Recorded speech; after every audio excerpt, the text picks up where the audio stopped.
saya akan menjelaskan tentang standar isi pendidikan.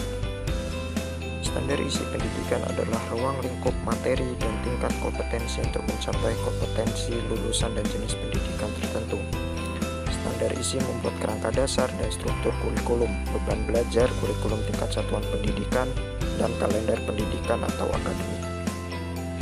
Nah, standar isi ini disesuaikan dengan subvensi tujuan pendidikan nasional dalam domain sikap spiritual dan sikap sosial, pengetahuan, dan keterampilan. Oleh karena itu, standar isi dikembangkan untuk menentukan kriteria ruang lingkup dan tingkat kompetensi yang sesuai dengan kompetensi lulusan yang dirumuskan pada standar kompetensi lulusan. Standar isi untuk pendidikan dasar dan menengah yang selanjutnya disebut standar isi mencakup lingkup materi minimal dan tingkat kompetensi minimal untuk mencapai kompetensi lulusan minimal pada jenjang dan jenis pendidikan tertentu. Standar isi untuk memuat peminatan kejuruan pada SMK atau MK atau paket C. Kejuruan pada setiap program keahlian diatur dalam Peraturan Direktur Jenderal Pendidikan Menengah. Nah, ruang lingkup materi dan tingkat kompetensi peserta didik harus dipenuhi atau dicapai pada suatu satuan pendidikan dalam jenjang dan jenis pendidikan tertentu, dirumuskan dalam standar isi untuk setiap mata pelajaran.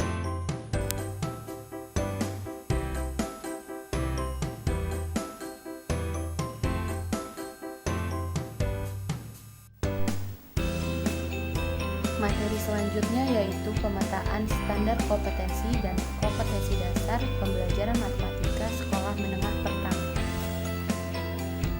Pengertian standar kompetensi. Standar kompetensi mata pelajaran adalah deskripsi pengetahuan, keterampilan, dan sikap yang harus dikuasai setelah siswa mempelajari mata pelajaran tertentu pada jenjang pendidikan tertentu pula. Pada setiap mata pelajaran, standar kompetensi sudah ditentukan oleh para pengembang kurikulum yang dapat kita lihat dari standar isi. Pengertian kompetensi inti. Kompetensi inti adalah tingkat kemampuan untuk mencapai standar kompetensi lulusan yang harus dimiliki oleh peserta didik pada setiap tingkat kelas atau program yang menjadi landasan pengembangan kompetensi dasar. Kurikulum 2013 pada dasarnya adalah pengembangan dari kurikulum berbasis kompetensi. Karakteristik kurikulum berbasis kompetensi antara lain isi atau konten kurikulum adalah dalam bentuk kompetensi inti dan dirinci lebih lanjut ke kompetensi dasar. Kompetensi inti pada kurikulum 2013 merupakan terjemahan atau operasionalisasi standar kompetensi lulusan dalam bentuk kualitas yang harus dimiliki mereka yang telah menyelesaikan pendidikan pada satuan pendidikan tertentu atau jenjang pendidikan tertentu. Pengertian kompetensi dasar. Kompetensi dasar adalah pengetahuan, keterampilan, dan sikap minimal yang harus dicapai siswa untuk menunjukkan bahwa siswa telah menguasai standar kompetensi yang telah ditetapkan. Oleh karena itulah, maka kompetensi dasar merupakan penjabaran dari standar kompetensi. Kompetensi inti dan kompetensi dasar pembelajaran matematika SMP kelas 7. Kompetensi inti yang pertama ada sikap spiritual, yaitu menghargai dan menghayati ajaran agama yang dianutnya. Yang kedua sikap sosial, yaitu menunjukkan perilaku jujur, disiplin, tanggung jawab, peduli, santun, dan percaya diri dalam berinteraksi secara efektif dengan lingkungan sosial dan alam dalam jangkauan pergaulan dan keberadaannya. Yang ketiga pengetahuan, yaitu memahami dan menerapkan pengetahuan berdasarkan rasa ingin tahunya tentang ilmu pengetahuan, teknologi, seni, budaya, terkait fenomena dan kejadian tampak mata. Yang keempat yaitu keterampilan, memahami dan menerapkan pengetahuan dan ranah abstrak sesuai dengan yang dipelajari di sekolah dan sumber lain yang sama dalam sudut pandang teori. Kompetensi dasarnya yaitu siswa mampu menjelaskan dan memahami materi-materi dasar yaitu bilangan bulat, himpunan, aljabar, persamaan dan pertidaksamaan linear satu variabel, perbandingan, aritmatika sosial, sudut, rumus keliling dan luas bangun datar, serta penyajian data. Kompetensi inti dan kompetensi dasar pembelajaran matematika SMP kelas 8. Pada kompetensi inti masih sama seperti kelas 7, yaitu ada sikap spiritual, sikap sosial, pengetahuan, dan keterampilan. Kompetensi dasarnya, siswa mampu menjelaskan tentang pola bilangan, koordinat kartesius, relasi dan fungsi, persamaan linear dua variabel, teorema Pythagoras, lingkaran, luas permukaan dan volume bangun datar, statistika, dan ruang dasar. Kompetensi inti dan kompetensi dasar pembelajaran matematika SMP kelas 9. Kompetensi inti masih sama seperti kelas 7 dan 8. Ada kompetensi sikap spiritual, sikap sosial, pengetahuan, dan keterampilan. Kompetensi dasarnya, siswa mampu menjelaskan dan memahami tentang bilangan berpangkat dan bentuk akar, persamaan kuadrat, fungsi kuadrat, koefisien dan diskriminan fungsi, transformasi geometri, kesebangunan dan kekongruenan, luas permukaan dan volume bangun ruang sisi lampu.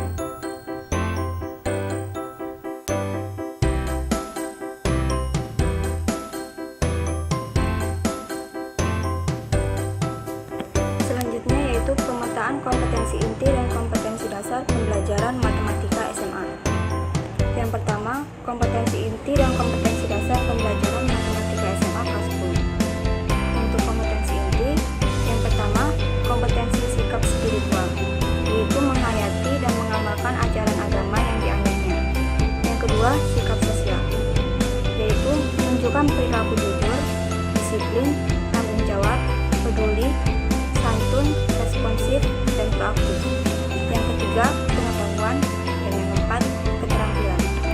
Untuk kompetensi dasar, yaitu menjelaskan materi-materi dasar seperti persamaan dan pertidaksamaan nilai mutlak linear satu variabel, persamaan dan pertidaksamaan rasional dan irasional satu variabel, sistem persamaan linear tiga variabel atau SPLTV, sistem pertidaksamaan linear dua variabel, linear kuadrat dan kuadrat-kuadrat, fungsi yang meliputi domain, range, ekspresi simbolik, dan sketsa grafik, komposisi dan inverse fungsi, perbandingan trigonometri pada segitiga siku-siku, trigonometri sudut berelasi, aturan sinus dan kosinus, dan yang terakhir fungsi trigonometri.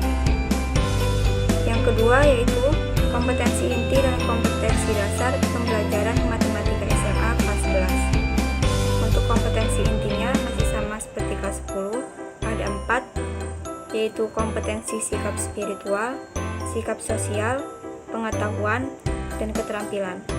Dan untuk kompetensi dasarnya, menjelaskan materi-materi dasar, yaitu pembuktian barisan, ketidaksamaan dan keterbagian dengan induksi, program linier, matrik dan operasi matrik, determinan dan inverse matrik ordo 2x2 dan ordo 3x3, transformasi geometri dan komposisi, barisan dan deret aritmatika dan geometri, limit fungsi aljabar yang terdiri dari polinom dan rasional, turunan fungsi aljabar, penerapan turunan, yaitu maksimum, minimum, fungsi naik, fungsi turun, dan garis singgung, dan yang terakhir, integral tak tentu fungsi aljabar. Yang ketiga yaitu kompetensi inti dan kompetensi dasar pembelajaran matematika SMA kelas 12. Sama seperti kelas 10 dan kelas 11, kompetensi intinya ada 4, yaitu kompetensi sikap spiritual, sikap sosial, pengetahuan, dan keterampilan. Dan untuk kompetensi dasarnya, yaitu menjelaskan tentang dimensi 3. Dimensi 3 ini menjelaskan tentang jarak, statistika, yaitu menjelaskan tentang ukuran pemusatan dan penyebaran data, selanjutnya aturan perpecahan, dan yang terakhir peluang kejadian majemuk. Peluang kejadian majemuk ini saling lepas, saling bebas, dan peluang kejadian majemuk bersyarat. Sekian dari saya, terima kasih.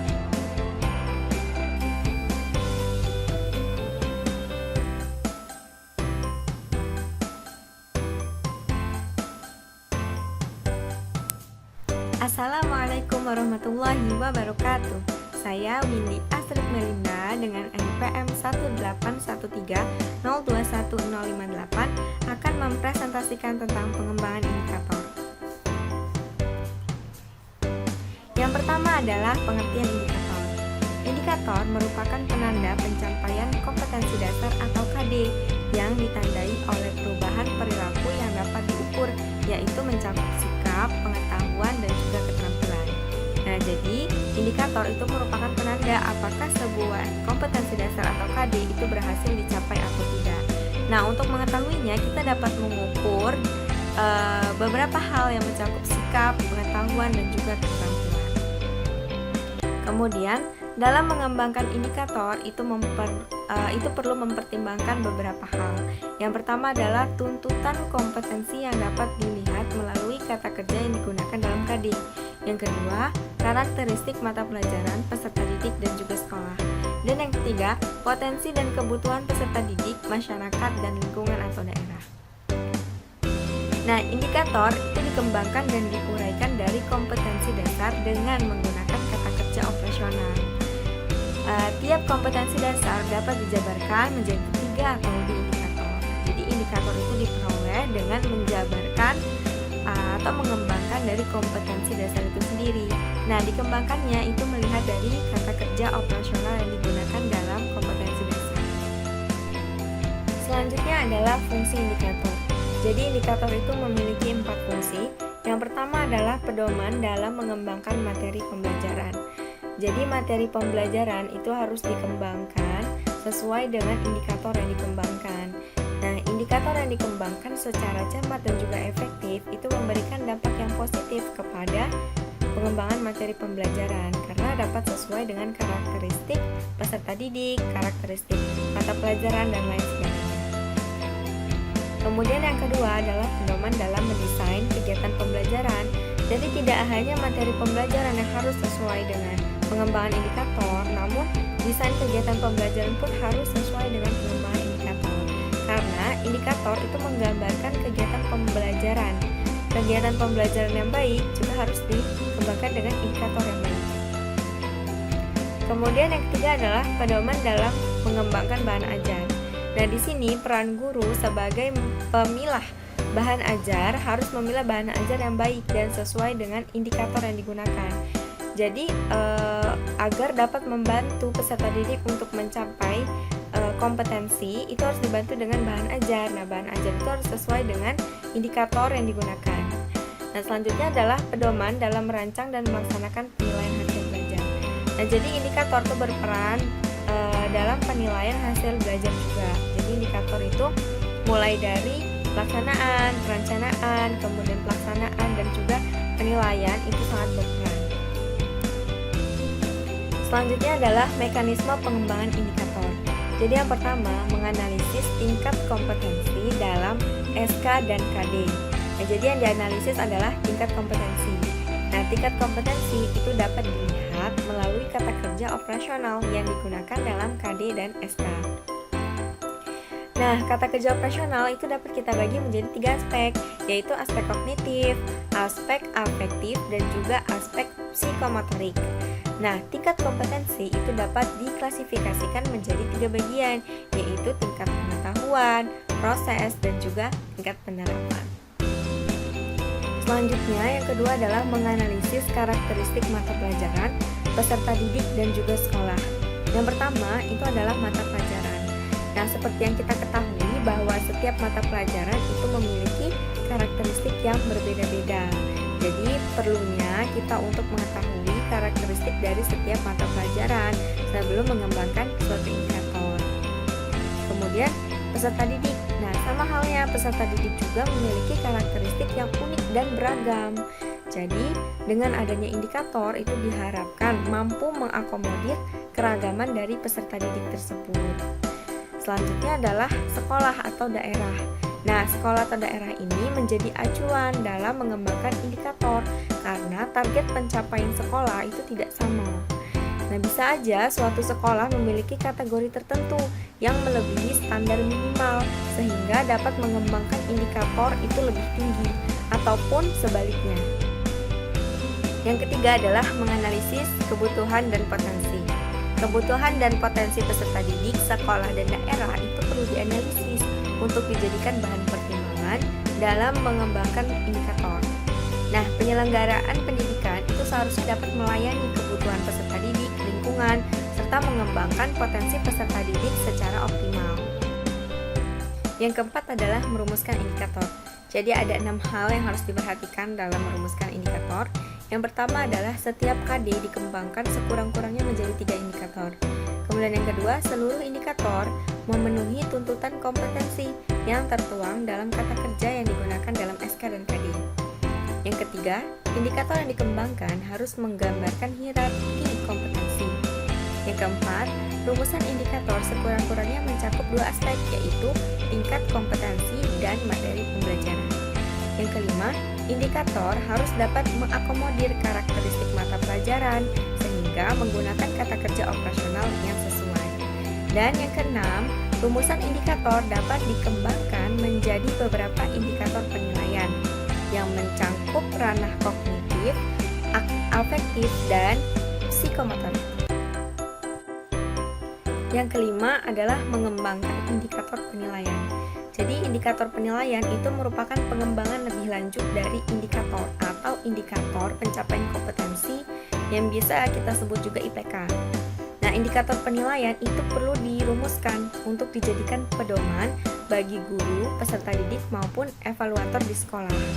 Nah, dengan demikian indikator penilaian itu harus bersifat terbuka dan dapat diakses dengan mudah oleh warga sekolah. Yang keenam adalah manfaat indikator penilaian.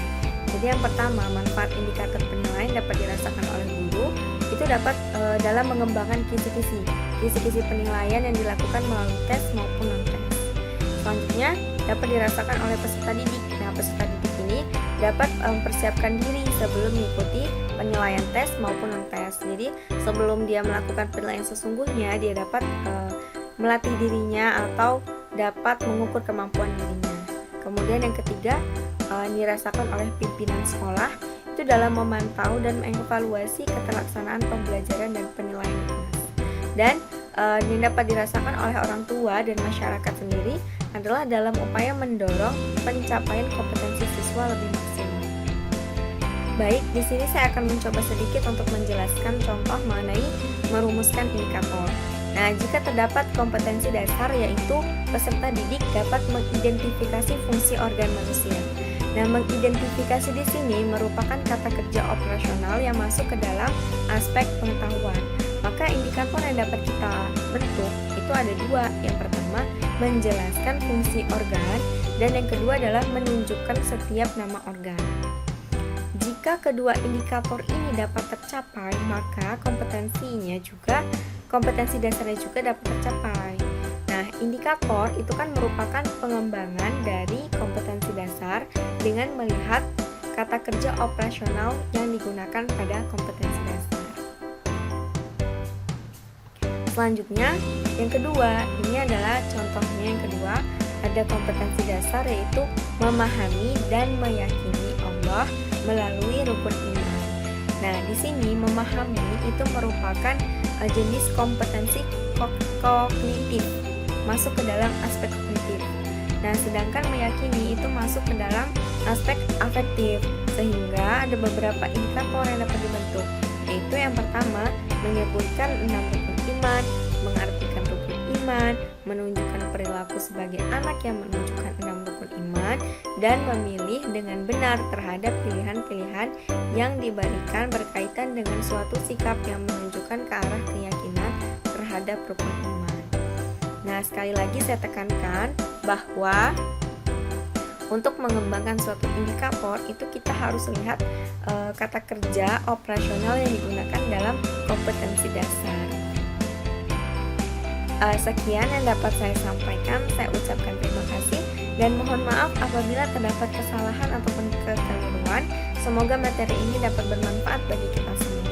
Saya akhiri. Wassalamualaikum warahmatullahi wabarakatuh.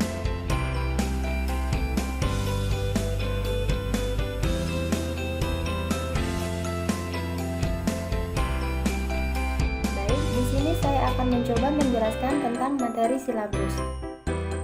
Yang pertama, pengertian silabus. Berdasarkan Peraturan Pemerintah Nomor 22 Tahun 2016, silabus merupakan acuan penyusunan kerangka pembelajaran untuk setiap bahan kajian mata pelajaran atau dapat diartikan bahwa silabus adalah rencana pembelajaran jangka panjang pada suatu atau kelompok mata pelajaran tertentu yang mencakup standar kompetensi, kompetensi dasar, materi pokok atau pembelajaran, kegiatan pembelajaran, indikator, penilaian, alokasi waktu, dan sumber bahan atau alat belajar. Silabus pada dasarnya menjawab permasalahan-permasalahan sebagai berikut. Yang pertama, kompetensi apa saja yang harus dicapai siswa sesuai dengan yang dirumuskan oleh standar isi. Yang kedua, materi pokok atau pembelajaran apa saja yang perlu dibahas dan dipelajari peserta didik untuk mencapai standar isi. Yang ketiga, kegiatan pembelajaran apa saja yang seharusnya diskenariokan oleh guru sehingga peserta didik mampu berinteraksi dengan sumber-sumber belajar. Keempat, indikator apa saja yang harus dirumuskan untuk mengetahui ketercapaian KD dan juga SK. Yang kelima, bagaimanakah cara mengetahui ketercapaian kompetensi berdasarkan indikator sebagai acuan dalam menentukan jenis dan aspek yang akan dinilai. Berapa lama waktu yang diperlukan untuk mencapai standar isi tersebut. Dan kemudian yang terakhir, yang ketujuh, sumber belajar apa yang dapat diberdayakan untuk mencapai standar isi tertentu. Selanjutnya, manfaat silabus. Dari pengertian silabus yang telah dijelaskan sebelumnya, pada dasarnya silabus merupakan acuan utama dalam suatu kegiatan pembelajaran. Adapun beberapa manfaat dari silabus diantaranya: A. Sebagai pedoman atau acuan bagi pengembangan pembelajaran lebih lanjut, yaitu dalam penyusunan RPP, pengelolaan kegiatan pembelajaran, penyediaan sumber belajar, dan pengembangan sistem penilaian. B. Memberikan gambaran mengenai pokok-pokok program yang akan dicapai dalam suatu mata pelajaran. C. Sebagai ukuran dalam melakukan penilaian keberhasilan suatu program pembelajaran. Kemudian yang D. Dokumentasi tertulis sebagai akuntabilitas suatu program pembelajaran. Materi selanjutnya yaitu penyusunan silabus. Penyusunan atau pengembangan silabus dapat dilakukan oleh beberapa pihak, di antaranya yang pertama, sekolah atau komite sekolah. 2. Kelompok sekolah. 3. Kelompok musyawarah guru mata pelajaran. Dan yang keempat, dinas pendidikan. Selanjutnya, prinsip pengembangan silabus. Terdapat beberapa prinsip yang harus dijadikan dasar dalam pengembangan silabus ini, yaitu A. Ilmiah, yaitu keseluruhan materi dan kegiatan yang menjadi muatan dalam silabus harus benar dan dapat dipertanggungjawabkan secara keilmuan. B. Relevan, di mana cakupan, kedalaman, tingkat kesukaran, dan urutan penyajian materi dalam silabus sesuai dengan tingkat perkembangan fisik, intelektual, sosial, emosional, dan spiritual peserta didik. C. Sistematis, artinya komponen-komponen silabus saling berhubungan secara fungsional dalam mencapai kompetensi. D. Konsisten, yaitu ada hubungan yang konsisten antara kompetensi dasar, indikator, materi pokok, kegiatan pembelajaran, sumber belajar, dan sistem penilaian. Kemudian E. Memadai, di mana cakupan indikator, materi pokok pembelajaran, kegiatan pembelajaran, sumber belajar, dan sistem penilaian cukup untuk menunjang pencapaian kompetensi dasar. F. Aktual dan kontekstual, di mana cakupan indikator, materi, kegiatan pembelajaran, dan sistem penilaian memperhatikan perkembangan ilmu, teknologi, dan seni mutakhir dalam kehidupan nyata dan peristiwa yang terjadi. Kemudian G.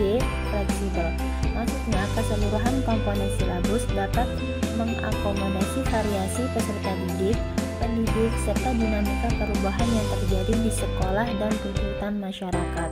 Kemudian yang terakhir H. Menyeluruh, di mana komponen silabus mencakup keseluruhan ranah kompetensi berupa kognitif, afektif, dan psikomotor. Prosedur pengembangan silabus. Prosedur pengembangan silabus yang disarankan yaitu melalui tahapan A. Perencanaan. Pada tahap ini diawali dengan kegiatan menganalisis standar kompetensi dan kompetensi dasar yang terdapat dalam standar isi. Kemudian dilanjutkan dengan menetapkan materi pokok, kegiatan pembelajaran, indikator pencapaian kompetensi, jenis penilaian, dengan alokasi waktu dan sumber belajar yang diperlukan. D. Validasi. Pada tahap ini dilakukan untuk mengetahui apakah pada perancangan awal silabus yang telah disusun itu sudah tepat atau masih memerlukan perbaikan dan penyempurnaan lebih lanjut. C. Pengesahan. Tahap pengesahan ini merupakan pertanda bahwa silabus tersebut secara resmi sudah bisa dijadikan pedoman oleh guru dalam menyusun rencana pelaksanaan pembelajaran, melaksanakan proses pembelajaran dan penilaian. D. Sosialisasi. Tahap ini dilakukan terutama apabila silabus dikembangkan pada level yang lebih luas dan dilakukan untuk tim yang secara khusus dibentuk dan dipercaya untuk mengembangkannya. E. Pelaksanaan, yaitu pada tahap ini merupakan gabungan dari tahap-tahap sebelumnya yang diawali dengan kegiatan penyusunan rencana pelaksanaan pembelajaran sampai dengan pelaksanaan dan evaluasi pembelajaran. Kemudian yang terakhir F. Evaluasi, di mana evaluasi ini dilakukan untuk mengetahui apakah silabus yang telah dikembangkan itu mencapai sasaran atau malah sebaliknya. Langkah-langkah pengembangan silabus. Proses penyusunan silabus setelah mengisi identitas mata pelajaran terdiri atas langkah utama sebagai berikut. Yang pertama, mengkaji standar kompetensi dan kompetensi dasar. Kedua, merumuskan indikator pencapaian kompetensi. Ketiga, mengidentifikasi materi pokok atau pembelajaran. Keempat, mengurutkan penyajian uraian materi pembelajaran. Kelima, mengembangkan kegiatan pembelajaran. Keenam, menentukan jenis penilaian. Ketujuh, menentukan alokasi waktu. Dan yang kedelapan, menentukan sumber belajar. Selanjutnya, format silabus. Di dalam pembuatan sebuah silabus paling sedikit memuat 1. Identitas mata pelajaran. 2. Kompetensi inti. 3. Kompetensi dasar. 4. Materi pokok atau pembelajaran. 5. Kegiatan pembelajaran. 6. Indikator penilaian. 7. Alokasi waktu. Dan yang terakhir, ke-8 sumber belajar.